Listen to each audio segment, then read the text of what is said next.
And part of it is instead of using sort of flat statements that, like images and story in music, not because we're obscure, but they say things that can't be said in any other way. I'll give you an example of that. It's the story of King Lear.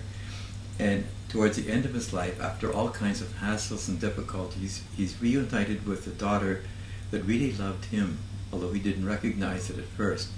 So before he looks forward to spending the rest of his life with her, he tries to express something of the pain he has felt. And he doesn't say, I really hurt inside, or he doesn't say, I've undergone a traumatic experience for which some type of psychological counseling would be helpful. What he says, but I am bound upon a wheel of fire, that mine own tears do scald like molten lead. And that says more than anything else. And the same Robert Frost, in The Road Less Traveled By, he doesn't say, I took Highway 2 instead of 401 for a change. He said, I took the road less traveled by, and that has made all the difference. And in terms of stories, there's one, actually it came up last night, a little story called The Gift. And in that story, it starts off, there's a wispy old man who got on a bus, and he was carrying a bunch of flowers. So he went down the bus, and there was an empty seat beside a young woman. So he sat down beside her, and he noticed that she was looking at the flowers back and forth all the time. So when the time came to get off the bus, he looked over at her and said, I can see you really love flowers. And he said, I was bringing these to my wife, but I'm sure she would love for you to have them. So he gave them to her, and she accepted them. And then she watched while he got off the bus and walked through the gates of a small cemetery. So, you could take half an hour to elaborate on that.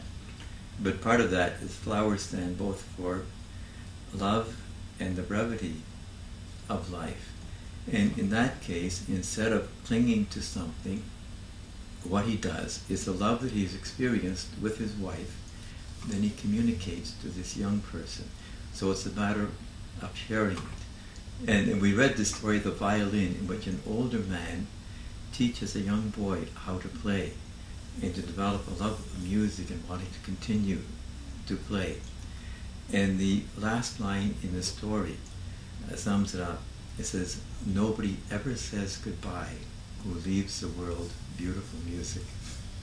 The responses to stories like that either initiate tears, or they have included tears even within the story.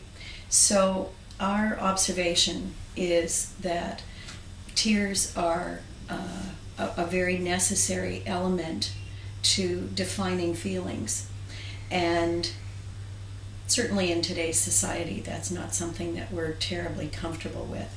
So to be able to reach that point where people break down their defenses and their walls to the point where they are able to cry, or if not able to cry, they can at least hear that it's acceptable for tears to be part of the human condition. And then ideally is to try and find that place in us that is beneath where the tears come from. So we can have tears of joy, of sorrow, all different feelings that are expressed by tears. But if we can reach that place in us that's deeper than the separation of those feelings into various identities, then we reach the core of who we are and where everything stems from.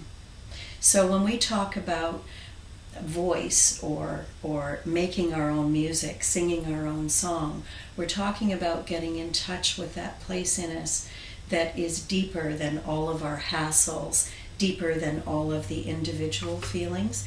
And so both for musicians and for us as individuals, it's important to explore not just the song that we sing, meaning who we are as a person, but also where we sing from.